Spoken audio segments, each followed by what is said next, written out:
வணக்கம். தினமலர்.com மாலை 4 மணி செய்திகள். முக்கிய நிகழ்வுகள். கூடங்குளத்தில் முதல் நாளில் 160 மெகாவாட் மின் உற்பத்தி துவக்கம். தென்மண்டல மின் தொகுப்புடன் இணைப்பு. ரஷீத் மசூதை தொடர்ந்து குற்ற வழக்கில் தண்டனை பெற்ற லாலு பிரசாத், ஜெகதீஷ் சர்மாவின் MP பதவிகள் பறிப்பு. சுப்ரீம் கோர்ட் தீர்ப்பின்படி லோக்சபா செயலகம் நடவடிக்கை. காஷ்மீர் எல்லையில் மத்திய உள்துறை அமைச்சர் ஷிண்டே, முதல்வர் உமர் அப்துல்லா ஆய்வு. பாகிஸ்தான் படையினர் தொடர்ந்து அத்துமீறி தாக்குதல். விரிவான செய்திகள். கூடங்குளம் அணுமின் நிலையத்தின் முதலாவது அணு உலையில் 160 மெகாவாட் மின் உற்பத்தி துவங்கி உற்பத்தி செய்யப்பட்ட மின்சாரம் தென்னிந்திய மின் தொகுப்புடன் இணைக்கப்பட்டு விநியோகிக்கப்பட்டது. தென் மாநிலங்களில் நிலவி வரும் மின்சார தட்டுப்பாட்டை சரி செய்வதற்காக மத்திய அரசு ரஷ்யாவுடன் இணைந்து நெல்லை மாவட்டம் கூடங்குளத்தில் 1700 கோடி ரூபாய் முதலீட்டில் அணுமின் நிலையத்தை நிறுவியது. இந்த அணுமின் நிலையத்தின் 1000 மெகாவாட் மின் உற்பத்தி திறன் கொண்ட முதலாவது அணு உலையில் மின் உற்பத்தியை துவங்க கடந்த ஆகஸ்ட் 14ஆம் தேதி தேசிய அணுசக்தி ஒழுங்குமுறை ஆணையத்தின் ஒப்புதல் கிடைத்தது. இதையடுத்து மின்சார உற்பத்தி செய்வதற்கான பணிகள் தொடங்கப்பட்டு முழு வீச்சில் உற்பத்தி தொடர்பான சோதனைகள் நடந்து வந்தது. இந்நிலையில் செவ்வாய்க்கிழமை அதிகாலை 2:45 மணியளவில் முதலாவது அணு உலையில் மின்சார உற்பத்தி துவங்கியது. முதல் கட்டமாக 160 மெகாவாட் மின் உற்பத்தி செய்யப்பட்டதாக கூடங்குளம் அணுமின் நிலைய அதிகாரிகள் தெரிவித்தனர். இந்த மின்சாரம் நெல்லை அருகே உள்ள அபிஷேகப்பட்டி பகுதியில் உள்ள தென்னிந்திய மின் தொகுப்புடன் இணைக்கப்பட்டது. டர்பைன், ஜெனரேட்டர் மற்றும் அணு உலை கட்டமைப்பு எந்திரங்களில் சில நடைமுறை சோதனைகள் மேற்கொள்ளப்பட்ட பிறகு மீண்டும் 2 நாளில் மின் உற்பத்தி துவங்கும் என்றும் விரைவில் மின் உற்பத்தி 500 மெகாவாட்டை எட்டும் என்றும் கூடங்குளம் அணு உலை இயக்குநர் சுந்தர் தெரிவித்தார்.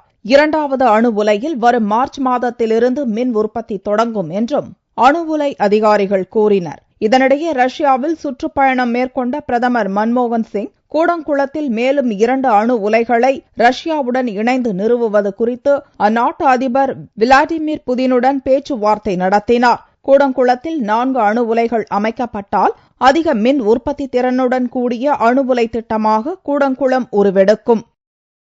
ரஷீத் மசூதின் ராஜ்யசபா MP பதவி பறிக்கப்பட்டதை தொடர்ந்து கால்நடை தீவன வழக்கில் சிறை தண்டனை பெற்ற லாலு பிரசாத் யாதவ், ஜெகதீஷ் சர்மா ஆகியோரின் லோக்சபா MP பதவிகளும் பறிபோயுள்ளன. ராஷ்டிரிய ஜனதா தள தலைவரும் லோக்சபா MPயுமான லாலு பிரசாத் யாதவ் பீகார் முதல்வராக இருந்தபோது நடந்த கால்நடை தீவன ஊழல் வழக்கில் அவருக்கு 5 ஆண்டுகள் சிறை தண்டனை விதித்து ராஞ்சி CBI நீதிமன்றம் கடந்த 3ஆம் தேதி தீர்ப்பளித்தது. இந்த வழக்கில் இன்னொரு முன்னாள் முதல்வர் ஜெகநாத் மிஸ்ரா, ஐக்கிய ஜனதா தள தலைவர்களில் ஒருவரும் லோக்சபா MPயுமான ஜெகதீஷ் சர்மா ஆகியோருக்கு தலா 4 ஆண்டுகள் சிறை தண்டனை விதிக்கப்பட்டது. லாலுவும் ஜெகதீஷ் சர்மாவும் லோக்சபா MPக்கள் என்பதால் உச்சநீதிமன்ற தீர்ப்பின்படி அவர்களை MP பதவியிலிருந்து தகுதி நீக்கம் செய்வதற்கான நடைமுறைகள் மேற்கொள்ளப்பட்டன. இந்நிலையில் இருவரும் MP பதவியிலிருந்து தகுதி நீக்கம் செய்யப்பட்டுள்ளதாக லோக்சபா செயலகம் செவ்வாயன்று அறிவிக்கை வெளியிட்டுள்ளது. கிரிமினல் வழக்குகளில் குற்றவாளியாக அறிவிக்கப்பட்டு 2 ஆண்டுகள் அல்லது அதற்கு மேல் சிறை தண்டனை பெறும் MP MLAக்களின் பதவியை உடனடியாக பறிக்கும் உத்தரவை கடந்த ஜூலை 10ஆம் தேதி உச்சநீதிமன்றம் பிறப்பித்தது. அதன் அடிப்படையிலேயே லாலு, ஜெகதீஷ் ஆகியோரின் MP பதவி பறிக்கப்பட்டுள்ளது.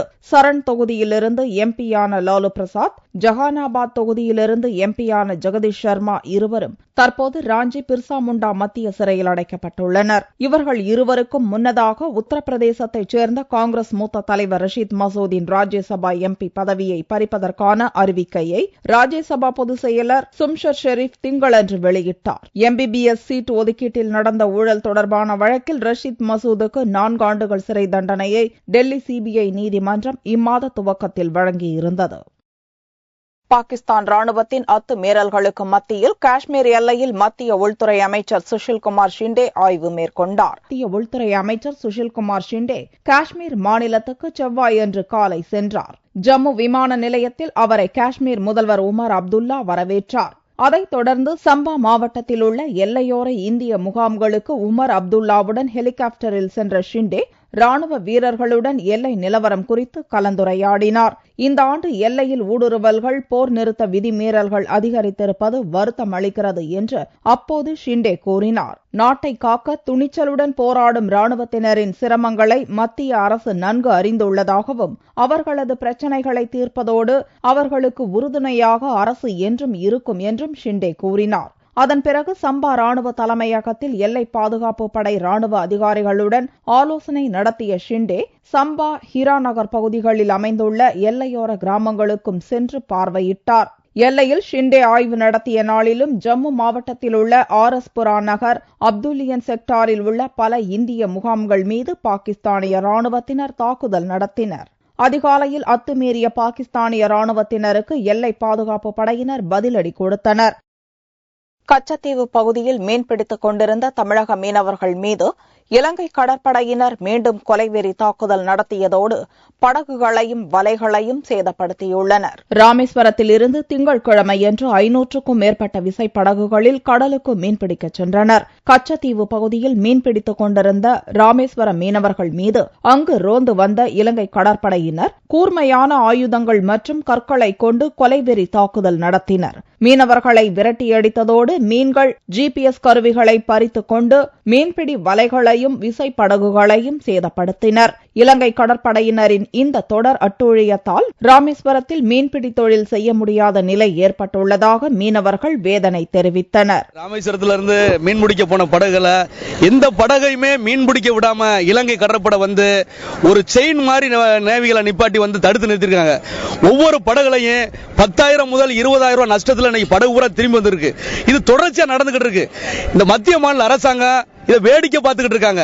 அதாவது எங்களை காப்பாற்ற வேண்டிய மத்திய மாநில அரசாங்கம் இலங்கை அரசாங்கத்துக்கு துணை போய் இன்னைக்கு ஒரு கூட்டு ரோந்தை ஏற்படுத்திட்டாங்களோ அப்படின்னு சொல்ற ஒரு அச்சம் ஏற்பட்டிருக்கு. கடந்த 3 தினங்களாக தினந்தோறும் இலங்கை கடற்படையினர் தமிழக மீனவர்கள் மீது தாக்குதல் நடத்தி வருவதால் மீனவர்கள் வெறும் கையுடன் கரைக்கு திரும்பும் சூழ்நிலை ஏற்பட்டுள்ளது.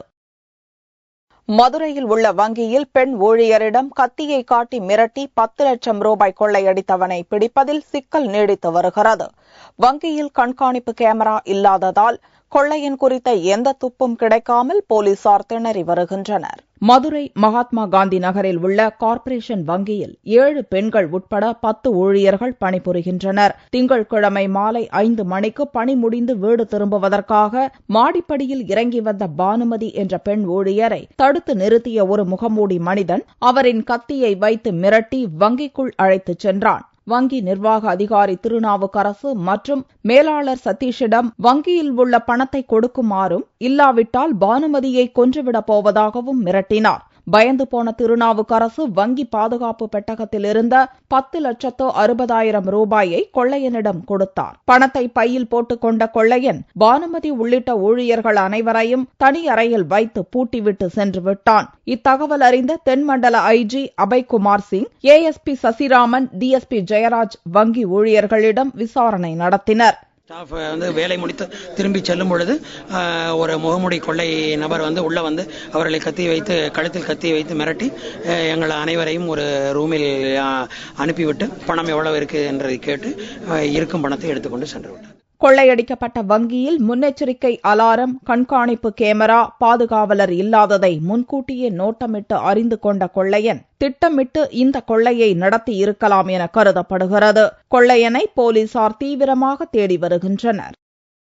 திருச்சியில் உள்ள மணல் குவாரிகளில் தேர்தல் நிதி என்ற பெயரில் சட்டத்திற்கு புறம்பாக பணம் வசூலிப்பதாக அதிகாரிகள் மீது லாரி உரிமையாளர்கள் புகார் தெரிவித்துள்ளனர். திருச்சியில் காவிரி, கொள்ளிடம் ஆறுகளில் கொண்டையாம்பேட்டை, கிளிக்கூடு ஆகிய இடங்களில் அரசு மணல் குவாரிகள் செயல்பட்டு வருகிறது.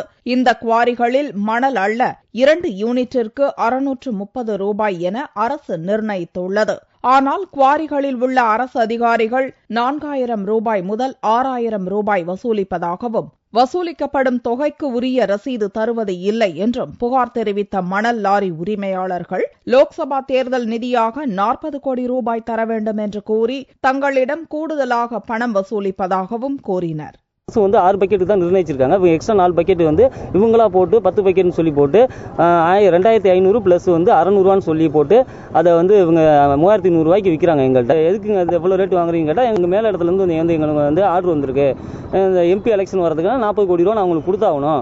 அவங்க வந்து நீங்க என்ன விலை வேணா வச்சுக்கோங்க அப்படின்னு சொல்லி எங்களுக்கு அவங்க ஆர்டர் போட்டாங்க. நீங்க எங்க வேணா போய்க்க, சிஎம்கிட்ட போனாலும் சரி, நீங்க கலெக்டர்கிட்ட போனாலும் சரி, நாங்க யாருக்கும் இது பண்ண மாட்டோம். எங்களுக்கு வந்து அவங்க 40 கோடி ரூபா கொடுத்தாங்க, நான் உங்கள்கிட்ட வாங்கி தான் நான் கொடுக்க முடியுன்றாங்க. இது குறித்து 50க்கும் மேற்பட்ட மணல் லாரி உரிமையாளர்கள் கூடுதலாக பணம் வசூல் செய்யும் அதிகாரிகள் மீது தகுந்த நடவடிக்கை எடுக்க கோரி திருச்சி மாவட்ட கலெக்டரிடம் புகார் மனு அளித்தனர். சிறுமியை பலாத்காரம் செய்ய முயன்ற வாலிபர் அடி உதைக்கு பயந்து மரத்தில் ஏறி மக்களையும் போலீசாரையும் 4 மணி நேரமாக கடுப்பேற்றிய சம்பவம் உத்தரப்பிரதேசத்தில் நடந்துள்ளது. உத்தரப்பிரதேச மாநிலம் கன்னௌஜ் மாவட்டத்தில் மேதேப்பூர் கிராமம் உள்ளது.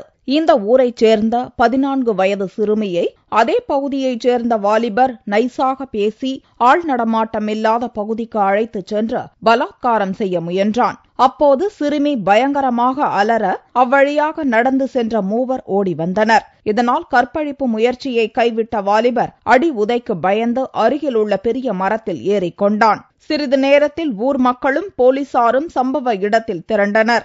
ஆனால் 4 மணி நேரத்துக்கும் மேலாக இறங்க மறுத்து வாலிபர் அடம் பிடித்ததால் பலமாக மரத்தை ஆட்டி அவனை கீழே விழச் செய்தனர். 40 அடி மரத்திலிருந்து விழுந்த வாலிபருக்கு முதுகு, தலை ஆகிய பகுதிகளில் பலத்த காயம் ஏற்பட்டுள்ளது. இதனால் பொதுமக்களின் ஆவேச தாக்குதலிலிருந்து தப்பிய அவனுக்கு சமீபத்தில்தான் திருமணமானது என்பது குறிப்பிடத்தக்கது. சிறுமியை மருத்துவ பரிசோதனைக்காக போலீசார் அனுப்பி வைத்துள்ளனர். வேலைவாய்ப்பில் முன்னுரிமை, விண்ணப்பத்தில் பாலின ஒதுக்கீடு உள்ளிட்ட பல்வேறு கோரிக்கைகளை வலியுறுத்தி டிஎன்பிஎஸ்சி அலுவலகத்தில் திருநங்கைகள் மனு அளித்துள்ளனர். வேலை வாய்ப்பில் முன்னுரிமை, 3% இடஒதுக்கீடு, அரசு பணி தேர்வு விண்ணப்பங்களில் பாலின ஒதுக்கீடு என்பன உள்ளிட்ட பல்வேறு கோரிக்கைகளை வலியுறுத்தி திருநங்கைகள் தொடர் போராட்டம் நடத்தி வருகின்றனர். சென்னையில் உள்ள தமிழ்நாடு அரசு பணி தேர்வாணையத்தில் செவ்வாயன்று முற்றுகையிட்ட திருநங்கைகள் தங்களது கோரிக்கைகளை வலியுறுத்தி கோஷமிட்டனர். எங்களுக்கான இடஒதுக்கீடு வழங்க வேண்டும், அரசு பணிகளில் எங்களுக்கு வந்து முன்னுரிமை கொடுக்கணும், அதே மாதிரி அரசு தேர்வு எல்லா இதுலயுமே வந்து எங்களுக்கான பாலினம் வந்து அதுல மென்ஷன் பண்ணப்படணும். இந்த கோரிக்கை இது போன்ற பல கோரிக்கைகளை வலியுறுத்தி நாங்க வந்து தொடர் போராட்டங்கள் நடத்தி கொண்டிருக்கோம். நேற்று சாலை மறியல்ல ஈடுபட்டோம் கண்ணகி சிலையில. இன்னைக்கு தேர்வாணையத்தை முற்றுகையிட்டு இருக்கிறோம். நாளைக்கு வள்ளுவர் கோட்டத்தில் உண்ணாநிலை போராட்டத்தில், அதாவது காலவரையற்ற உண்ணாநிலை போராட்டத்தில் ஈடுபட போறோம். திருநங்கைகளின் போராட்டத்தை ஒட்டி அங்கு பலத்த போலீஸ் பாதுகாப்பு போடப்பட்டிருந்தது. அங்கிருந்த போலீசார் திருநங்கைகளிடம் சமரசமாக பேசி சிலரை மட்டும் டிஎன்பிஎஸ்சி அலுவலகத்திற்குள் அனுமதித்தனர். அங்கு சென்ற திருநங்கைகள் தங்களது கோரிக்கை மனுக்களை அளித்துவிட்டு திரும்பினர். உலக புகழ்பெற்ற தாராசுரம் ஜராதீஸ்வரர் கோயிலின் கலைநயமிக்க சிற்பங்களின் சிறப்புகளை அனைவரும் அறியும் வண்ணம் பள்ளிகளில் பாடமாக்க வேண்டும் என மாணவிகள் கோரிக்கை விடுத்துள்ளனர். கும்பகோணம் அருகே உள்ள தாராசுரம் ஜராதீஸ்வரர் கோவில் 1000 ஆண்டுகள் பழமையானது. 2ஆம் ராஜராஜ சோழனால் கட்டப்பட்ட இக்கோவிலில் அறிவியல், கட்டடக்கலை, சிற்பக்கலையில் பண்டைய கால தமிழர்களின் அறிவு திறமையை எடுத்துரைக்கும் வண்ணம் பல்லாயிரம் கலைநயமிக்க சிற்பங்கள் உள்ளன. உலக பாரம்பரிய சின்னமாக விளங்கும் இக்கோவிலின் சிறப்புகளை அனைவரும் அறியும் வண்ணம் பள்ளி புத்தகத்தில் பாடமாக சேர்க்க வேண்டும் என இக்கோவிலுக்கு கல்வி சுற்றுலா வந்த திருச்சி சமயபுரத்தைச் சேர்ந்த பள்ளி மாணவிகள் கோரிக்கை விடுத்தனர். இங்கே நிறைய சிற்பங்கள் இருக்கு, இது எல்லாமே நாங்க பாத்திருக்கோம். ஆனா வந்து நான் பிருகதீஸ்வரோட கோயில் டெம்பிளோட ஹிஸ்டரியெல்லாம் நான் 10th படிச்சோம். ஆனா இந்த மாதிரி நிறைய சிற்ப கலைகள் உள்ள கோயில்கள் பத்தி இன்னும் நாங்க எதுவுமே தெரிஞ்சுக்கல. இது மாதிரி புக்ல எங்களுக்கு அடிக்கடி வருஷம் வெளியிடுறோம்.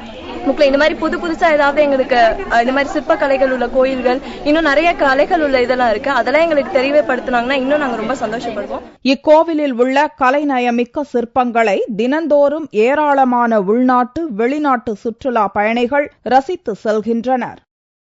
தங்கம் மற்றும் வெள்ளியின் விலையில் செவ்வாய்க்கிழமை அன்று எந்தவித மாற்றமும் இல்லை. ஒரு சவரன் தங்கம் 23,384 ரூபாய்க்கு விற்பனையானது.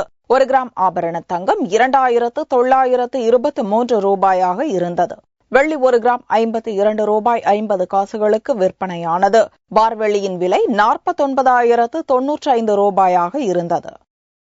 ராமநாதபுரம் குடிநீர் ஊரணியை நகராட்சி நிர்வாகம் தூர்வாராததால் பொதுமக்களே ஒன்று கூடி அந்த பணியில் ஈடுபட்டனர். ராமநாதபுரம் அரண்மனை அருகே உள்ள முகவை ஊரணி அவ்வூர் பொதுமக்களின் குடிநீர் ஆதாரமாக விளங்குகிறது.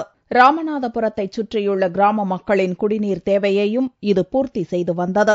மதுரை வைகை அணையில் இருந்து திறந்துவிடப்படும் நீரும் மழை நீரும் இந்த ஊரணியை நிரம்பச் செய்யும். இந்த ஊரணி பல ஆண்டுகளாக தூர்வாரப்படாமலும் ஊரணியை சுற்றியுள்ள சுற்றுச்சுவர் இடிந்து பராமரிப்பின்றி முட்புதர்கள் பாசிகள் நிறைந்தும் காணப்பட்டது.